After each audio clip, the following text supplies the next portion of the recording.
Right all. இப்போ நம்ம வந்து இம்பார்ட்டன்ட் 3 மார்க்ஸ் பார்த்துக்கிட்டு இருக்கோம்.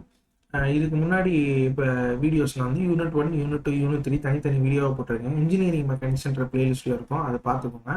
இது யூனிட் 4 ஃப்ரிக்ஷன், இம்பார்ட்டண்டான 3 மார்க்ஸ் பார்க்க போகிறோம். சரியா? ஃப்ரிக்ஷன்னா என்ன? First question, define friction. ஃப்ரிக்ஷன்னா என்ன? நமக்கு தமிழ்லேயே தெரியும், ஊராய்வு. அதே தான் சொல்ல வராங்க.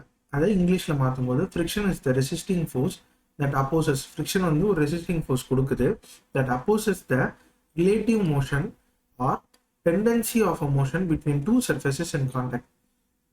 அதாவது ஒரு ரெசிஸ்டிங் ஃபோர்ஸ் கொடுக்குது. அது எப்படி கொடுக்குதுன்னா, அப்போஸ் பண்ணுது. ரிலேட்டிவ் மோஷனுக்கு ஆப்போசிட்டா, டெண்டன்சி ஆஃப் மோஷனுக்கு ஆப்போசிட்டா அதை வந்து ரெசிஸ்ட் பண்ணுது. இதில் வந்து between two surfaces in contact, ரெண்டு சர்ஃபேஸ் கான்டாக்டில் இருந்துச்சுன்னா, மேலே ஒரு சர்ஃபேஸு கீழே ஒரு சர்ஃபேஸு அப்படி அப்படின்னு ஒரு பொருளை வந்து நான் ஒரு சர்ஃபேஸில் வைக்கிறேன் அப்படின்னா டூ சர்ஃபேசஸ் கான்டாக்டில் இருக்கும். அந்த பொருளுக்குரிய சர்ஃபேஸ் வந்து கீழே உள்ளது கான்டாக்ட் இருக்கும், நம்ம வைக்கிற இடத்தோட ஒரு சர்ஃபேஸ் கான்டாக்டில் இருக்கும். அதுதான் சொல்கிறாங்க. It acts tangentially to the contact surface. Tangentially to the contact surfaceோட tangent அதோட சம்மந்தப்பட்டு இருக்கும். சரியா? அதே மாதிரி it always opposes motion. மோஷனுக்கு ஆப்போசிட்டாக தான் இருக்கும். அப்போஸ் பண்ணும், மோஷனாக அப்போஸ் பண்ணும். இதோட யூனிட் என்னென்னா, இதுக்கு முன்னாடி வீடியோஸ்லேயே நான் சொன்னேன், யூனிட் ரொம்ப முக்கியம். நீங்கள் எது எடுத்தாலுமே, எந்த இது டெஃபினிஷன் எது பார்த்தாலுமே, ஃபார்முலா பார்த்தாலுமே அந்த இதில் வந்து யூனிட்ஸ் இருக்கும். அந்த யூனிட்ஸை தெரிஞ்சு வச்சுக்கோங்க. ப்ராப்ளம் போடும்போது நீங்கள் அந்த யூனிட்ஸ் போட்டாலும் இது மார்க்ஸ் வந்து பூஸ்டப் ஆகிறதுக்கு ரொம்ப யூஸ் ஆகும். சரியா? யூனிட் வந்து நியூட்டன் ஃப்ரிக்ஷனுக்கு.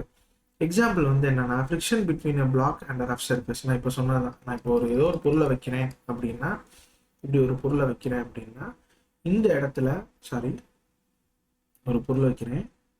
அந்த பொருள் வந்து இப்போ ஒரு சர்ஃபேஸில் கான்டாக்ட் ஆகிருக்கு. கரெக்டாக இந்த இடத்துல ஃப்ரிக்ஷன் இருக்குன்னு சொல்ல வராங்க. இந்த இடத்துல இந்த பொருளுக்கு இந்த சர்ஃபேஸுக்கும் கான்டாக்டில் இருக்கா, இப்போ இந்த இடத்துல ஃப்ரிக்ஷன் இருக்குன்ற மாதிரி சொல்கிறாங்க. இதுக்கு ஃப்ரிக்ஷனுக்கு நம்ம வந்து சிம்பிள்ஸ் இருக்குது. சரியா? அது வந்து 12 மார்க்ஸு அதில் இருக்கும்போது உங்களுக்கு தெரியும். அடுத்தது define coefficient of friction. Coefficient of ஃப்ரிக்ஷன்னா என்ன? இதெல்லாம் ரொம்ப இம்பார்ட்டண்டான 3 மார்க்ஸ். கோஎஃபிஷியன்ட் ஆஃப் ஃப்ரிக்ஷன்னா என்னன்னா, it's the ratio of the limiting friction to the normal reaction between two contacting surfaces. நான் இப்போ சொன்ன இதுக்கு முன்னாடி வீடியோஸில் நான் சொன்ன மாதிரி தான். இப்போ எனக்கு ஒரு டெஃபினேஷன் எழுதணும், ஃபார்முலா வச்சு எழுதணும்னா நான் ஈஸியாகவே எழுதிடலாம். இதில் பாருங்கள், மியூனா என்ன? மியூனா coefficient of friction. Coefficient of friction is the, கரெக்டா? இது வந்து ரேஷியோ, டிவைட் போட்டிருந்தா ratio is the ratio of limiting friction. எஃப்ன்றது limiting friction to the normal reaction between two contacting surfaces. அவ்வளோதான் சொல்ல வராங்க. இதோட இலிஸ்ட்ரேஷன் டயக்ராம் இது தேவைப்பட்டால். இப்போ 3 மார்க்ஸ், இப்போ மொதல் 2 மார்க்ஸ் இருந்தனால நமக்கு டயக்ராமோ அதாவது எழுத தேவையில்லை, கண்டென்ட் வந்து கம்மியாக எழுதுனா போதும். ஆனால் இப்போ 3 மார்க்ஸ்ன்னும் போது நீங்கள் அந்த புக்லெட்லேயே பார்த்துருப்பீங்க, நிறையா இடம் இருக்கும். அப்படின்னும் போது இப்போ இது மாதிரி கொஸ்டின் தான் நம்ம ஈஸியாக டயக்ராம் வரையலாம். அப்போ இது மாதிரி கொஸ்டினுக்கு இந்த டயக்ராம் வரைங்க. இதான் இலிஸ்ட்ரேஷன் டயக்ராம். சரியா? மியூ வந்து கோஎஃபிஷியன்ட் ஆஃப் ஃப்ரிக்ஷன், எஃப் வந்து லிமிட்டிங் ஃப்ரிக்ஷன், என் வந்து நார்மல் ரியாக்ஷன். அடுத்த டைப்ஸ் என்னன்னா, ஸ்டாட்டிக் கோஎஃபிஷியன்ட் ஆஃப் ஃப்ரிக்ஷன் 2 இருக்கும், kinetic coefficient of friction. Static coefficient of ஃப்ரிக்ஷனா acts when the body is at rest and just about to move. Body வந்து ரெஸ்ட்ல இருக்கும், move ஆகிறதுக்கு முன்னாடி இருக்கிறது. சரியா? கைனடிக் கோஎஃபிஷியன்ட் ஆஃப் ஃப்ரிக்ஷன்னா acts when the body is in motion. Move ஆன பிறகு மோஷன்ல இருக்கும். அதுதான் கைனடிக் கோஎஃபிஷியன்ட் ஆஃப் ஃப்ரிக்ஷன். இது ரெண்டுத்தையும் பார்த்துக்கணும். ஒருவேளை இது தனித்தனி 2 மார்க்கா இருந்தால் கூட நீங்க எழுதிடலாம். சரியா? எழுதி நீங்களே ஒரு இலிஸ்ட்ரேஷன் டயக்ராம் போட்டு மென்ஷன் பண்ணிடலாம். ஸ்டாட்டிக் கோஎஃபிஷியன்ட் ஆஃப் ஃப்ரிக்ஷன்னா mu S, kinetic coefficient of ஃப்ரிக்ஷன்னா மியூ கே. Next question பார்ப்போம். State Coulomb's laws of dry friction. Coulomb's law of dry friction are friction என்ன நம்ம முதல்ல பார்த்ததா, friction acts opposite to the direction of motion. அதனால சொல்றாங்க friction is proportional to the normal reaction. F is equal to mu n பார்த்தோமா, F is equal to mu by n பார்த்தோமா, எங்க இருக்கு? mu is equal to f by n பார்த்தோம், F is equal to mu n போடும். அப்போ F is equal to நான் இதில் எழுதுறேன், F is equal to நான் mu n எழுதுவேன். அப்போ ப்ரொபோர்ஷனலா இருக்கா? அதான் சொல்றான், friction is proportional to the normal reaction. Limiting friction is independent of the apparent area of contact. Limiting friction வந்து இண்டிபெண்ட்டாக இருக்கும், ஏரியா ஆஃப் கான்டாக்டுக்கு இண்டிபெண்ட்டாக இருக்கும். Kinetic friction is less than the limiting friction. Kinetic friction வந்து limiting ஃப்ரிக்ஷனை விட லெஸ்ஸாக இருக்கும். இந்த பாயிண்ட் ரொம்ப முக்கியம். அடுத்தது friction depends on the nature of surfaces and contact. Friction வந்து எப்போதுமே நம்ம சர்ஃபேஸோட கான்டாக்டில் இருக்குல்ல, அதை பேஸ் பண்ணி தான் ஃப்ரிக்ஷன் வந்து செயல்படும். சரியா? These laws are used in engineering mechanics problem involving friction. இந்த லாஸ்லாம் இன்ஜினியரிங் மெக்கானிக்ஸ் ப்ராப்ளம் யூஸ் பண்ணும்போது நமக்கு யூஸ் ஆகும். அடுத்தது டிஃபைன் லிமிட்டிங் ஃப்ரிக்ஷன். லிமிட்டிங் ஃப்ரிக்ஷன்னா என்ன? Limiting friction is the maximum value of the static friction that acts when a body is just about to move over another surface. Limiting ஃப்ரிக்ஷன்னா என்னோட static ஃப்ரிக்ஷனோட maximum வேல்யூவாக இருக்கும். இது எப்போ இருக்கும்னா when a body is just to move over another surface. அடுத்த சர்ஃபேஸுக்கு move ஆகிற நேரத்தில் நடக்கிறது தான் லிமிட்டிங் ஃப்ரிக்ஷன். இது தெளிவாக பார்த்துக்கணும். F max is equal to μn. இப்போ என்னால் இதை மக்கப் பண்ண முடியல அப்படின்னா ஒன்றும் பிரச்சனை இல்லை, இதுக்கு முன்னாடி சொன்ன மாதிரி தான்.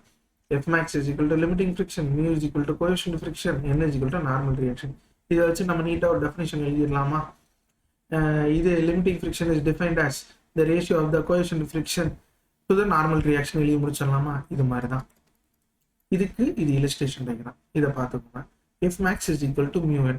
இதுக்கு முன்னாடி coefficient of frictionக்கு பார்க்கும்போது mu is equal to F by n பார்த்துருப்பீங்களா? இப்போ F is equal to μn பார்த்து அவ்வளோதான். இது ப்ராப்ளம்ஸில் யூஸ் பண்ணுவாங்க. இந்த லேடர் ஃப்ரிக்ஷன் அது மாதிரி ப்ராப்ளம்ஸில் தான் இது யூஸ் பண்ணுவாங்க. It acts opposite to the impending motion. இது ரொம்ப முக்கியம். இது வந்து ஆப்போசிட்டாக இருக்கும் இம்பெண்டிங் மோஷனுக்கு. அடுத்த limiting friction is the maximum static friction.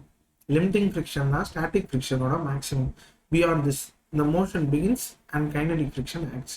Motion ஆரம்பிக்கும், கைனடிக் ஃப்ரிக்ஷன் அங்கே நடக்கும், which is less than the limiting friction. Next question பார்ப்போம்.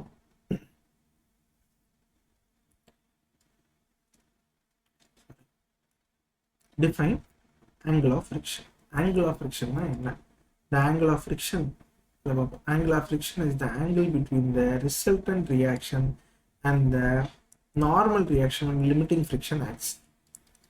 Angle of friction என்னன்னா ஒரு ஆங்கிள் எதுக்குன்னா angle between the resultant reaction and the normal reaction. Resultant ரியாக்ஷனுக்கும் normal ரியாக்ஷனுக்கும் நடுவில் இருக்கிற ஆங்கிள் தான் ஆங்கிள் ஆஃப் ஃப்ரிக்ஷன் சொல்கிறோம். ஆனால் இது எப்போ வென் லிமிட்டிங் ஃப்ரிக்ஷன் ஆக்ட்ஸ். இந்த பாயிண்ட் ரொம்ப ரொம்ப முக்கியம். ஓகேவா? லிமிட்டிங் ஃப்ரிக்ஷன் நடக்கும்போது நடக்கும். இதோட இல்லுஸ்ட்ரேஷன் டயக்ராம் தான் இங்கே. நார்மல் ரியாக்ஷன் தான் இதில் இருக்கா. நார்மல் ரியாக்ஷனுக்கும் ரிசல்டன்ட் ரியாக்ஷனுக்கும் நடுவில் இருக்கிற ஆங்கிள், இதை தான் சொல்ல வராங்க. சரியா? மேத்தமெட்டிக்கல் ரிலேஷன் என்னன்னா tan phi is equal to mu. phiன்றது angle of friction in degrees, மியூன்றது கோஎஃபிஷியன்ட் ஆஃப் ஃப்ரிக்ஷன் டைமென்ஷன்லெஸ்னா இதில் டைமென்ஷன் கிடையாது. சிக்னிஃபிகன்ஸ்.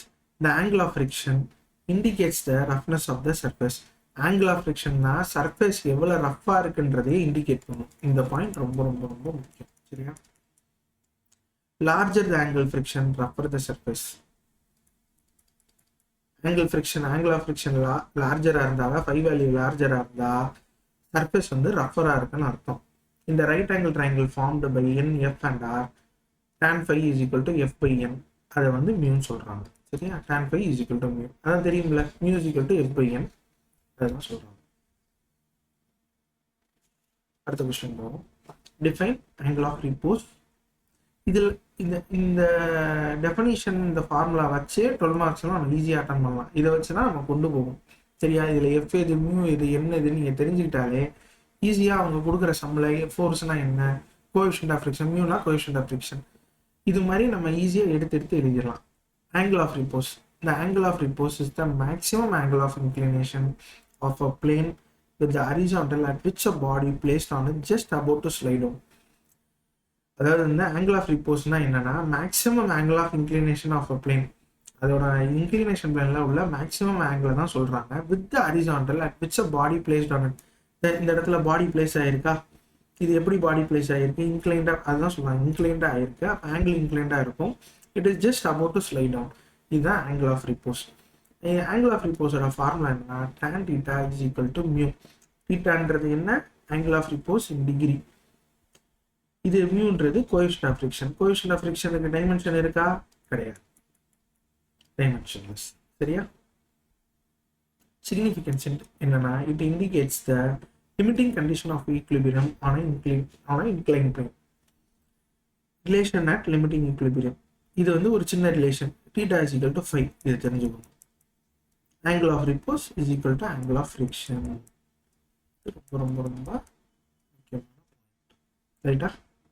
அடுத்தது relation between angle of friction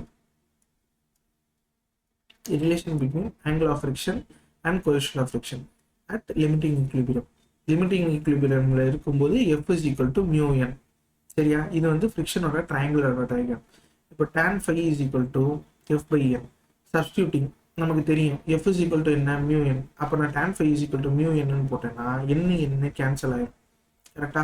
அப்போ எனக்கு tan phi is equal to என்ன வரும்? மியூன்னு வரும். அதுதான் சொல்றாங்க. thus mu is equal to tan phi. phi என்றது angle of friction in degrees, mu is equal to coefficient of friction dimensionless. key point என்னன்னா the coefficient of friction is equal to the tangent at angle of friction. நல்லா பாருங்க, the coefficient of friction is equal to the tangent of angle of friction. இங்க என்ன பார்த்தோம்? அங்க angle of repose is equal to angle of friction. இங்க என்ன பார்க்குறோம்? coefficient of friction is equal to the tangent. The coefficient of friction is equal to the tangent of the angle of friction. mu is equal to tan phi. இந்த ஃபார்முலாவை நீட்டா பார்த்துட்டாலே உங்களுக்கு வந்து எழுதிடலாம். Next question போவோமா?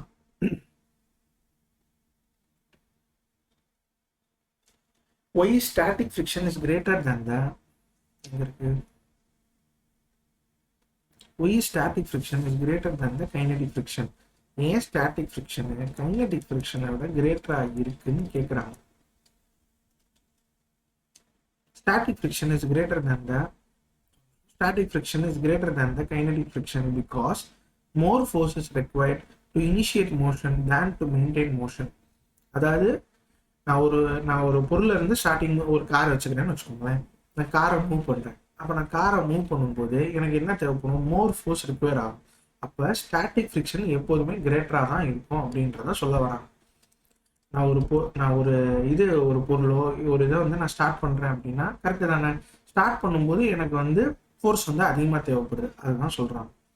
Static friction is greater than the kinetic friction because more force is required to initiate மோஷனை start பண்ணுறதுக்கு எனக்கு மோர் ஃபோர்ஸ் தேவைப்படுது தேன் டு மெயின்டைன் மோஷனை மெயின்டைன் பண்ணுறதை விட மோஷனை இனிஷியேட் பண்ணுறதுக்கு எனக்கு நிறையா ஃபோர்ஸ் தேவைப்படுது. அதுதான் சொல்கிறாங்க. ரீசன் என்னன்னா surface irregularities interlock strongly when at rest. Surface இர்ரெகுலராக இருக்கும்போது அது இன்டர்லாக் ஆகிருக்கும் ரெஸ்ட்டில். These interlocks must be overcome to start motion. இப்போ நீங்கள் ஒரு சின்ன எக்ஸாம்பிள் வச்சுக்கோங்க. நீங்கள் கார் வச்சுருக்கீங்க, எங்கெங்கேயும் நிப்பாட்டியிருப்பீங்க. ஒன்று மேட்டில் கூட நிப்பாட்டியிருக்கலாம். அப்போ எனக்கு அதிகப்படியான ஃபோர்ஸ் தேவைப்படும். அதுதான் சொல்ல வராங்க. Once motion begins interlocking decreases. Motion ஆரம்பிச்சிருச்சுன்னா இன்டர்லாக் டிக்ரீஸ் ஆயிரும். இது ஒரு சின்ன டயக்ராமில் ரெப்ரசென்ட் பண்ணியிருக்காங்க. இது வந்து நான் எக்ஸாம்பிளுக்கு காருன்னு சொன்னேன். இது நீங்கள் எந்த இதுலனாலும் எடுத்துக்கலாம். ரைட்டா? இப்போ high resistant to start motion, static friction is high. less resistant to maintain motion, kinetic friction is low. இது வந்து diagram. Therefore, mu s is greater than mu k. Static friction, mu s is greater than mu k. Static friction, kinetic friction விட greater-ஆ இருக்கும். இது ரொம்ப முக்கியம். சரியா? இந்த comparison parameters பார்த்து வச்சுக்கோங்க. கண்டிஷன் என்னன்னா இது கண்டிஷன், நேச்சர், மேக்னிடியூட், கோஎஃபிஷியன்ட்னு பிரித்து வச்சுருக்கோம். ஸ்டாட்டிக் ஃப்ரிக்ஷனாக பாடி ரெஸ்ட்டாக இருக்கும் சொன்னதான். கைனடிக் ஃப்ரிக்ஷனாக பாடி மோஷனாக இருக்கும். நேச்சர் என்ன? Opposes the start of motion. இதில் வந்து அப்போசஸ் த மோஷன் கைனடிக் ஃப்ரிக்ஷனில். மேக்னிடியூட் ஹையராக இருக்கும், மேக்னிடியூட் இங்கே லோயராக இருக்கும். கம்பேர் பண்ணுறதுல கோஎஃபிஷியன்ட் என்ன? இது மியூஎஸ், இது மியூகே. இதையே பார்த்தாலே ஒரு டெஃபினிஷன் மாதிரி எழுதலாம். சரியா? This is true for most practical surfaces under normal condition. கரெக்ட் தானே? இதுதான் எல்லா நார்மல் கண்டிஷன்ஸ்லையும் செயல்படுது. Define cone of friction. Cone of ஃப்ரிக்ஷன்னா என்ன? இதுவும் கேட்ட கேள்வி தான் அடிக்கடி. The cone of friction is the right circular cone generated by the resultant reaction when the direction of impending motion varies in all directions. Impending motion vary ஆகும்போது என்னோட right circular cone வந்து ஒரு ரிசல்டன்ட் ரியாக்ஷனை generate பண்ணுச்சு அப்படின்னா அதான் cone of friction. Semi vertical angle is equal to angle of friction. Axis of the cone is equal to normal reaction. இதை பார்த்து வச்சுக்கோங்க. used in 3 dimension. இது எங்க யூஸ் பண்ணுவாங்க அப்படின்னா இந்த cone ஃப்ரிக்ஷனை used in 3-dimensional friction problems indicates a limiting condition of equilibrium. Limiting condition of equilibrium இது indicate பண்ணுது.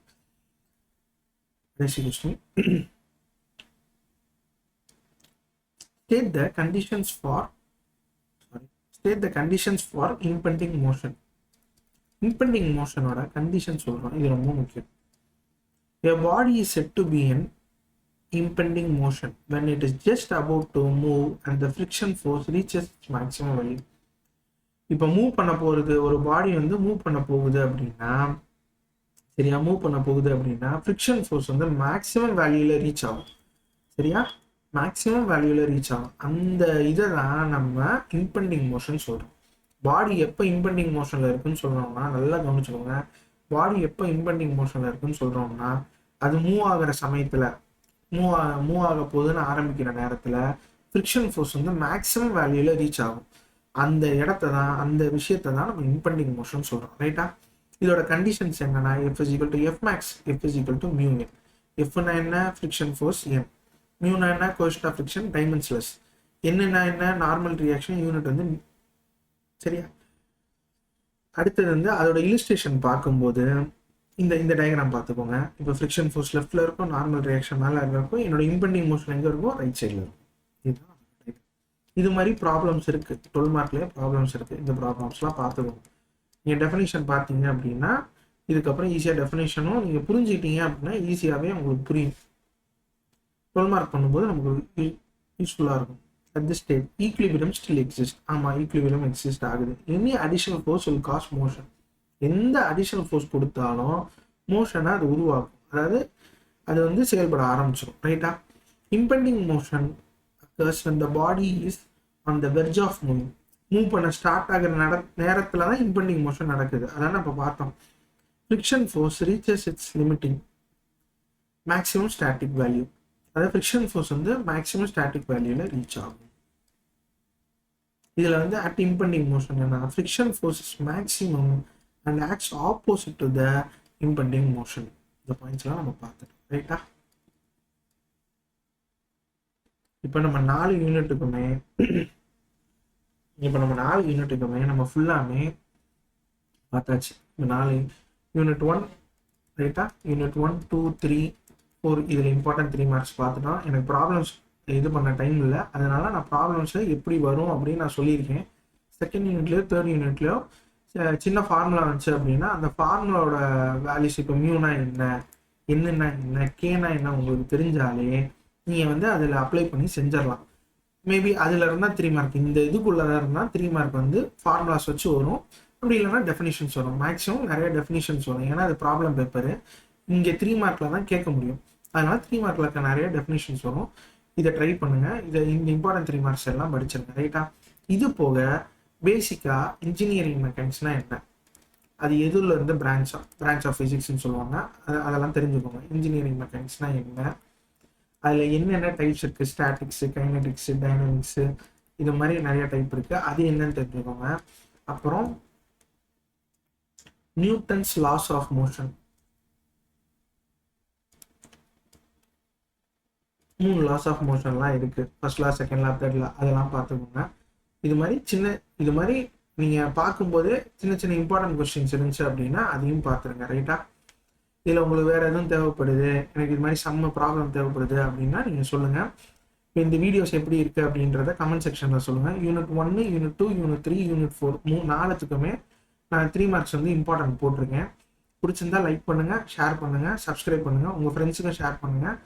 இது எக்ஸாம் டைமு, அதனால் இதை நல்லா புரிஞ்சு படிங்க. சரியா, தேங்க்ஸ் அ லாட்.